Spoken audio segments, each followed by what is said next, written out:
Baru-baru ini beredar sebuah video memperlihatkan seorang tukang es kedapatan simpan helm polisi di dalam gerobak viral di media sosial.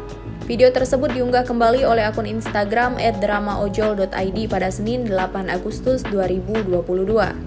Dalam video itu tampak pria yang tidak diketahui identitasnya ini tengah mempersiapkan adonan.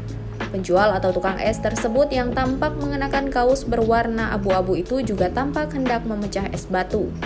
Kemudian sang perekam menyadari bahwa tukang es itu menyimpan sesuatu di laci gerobak.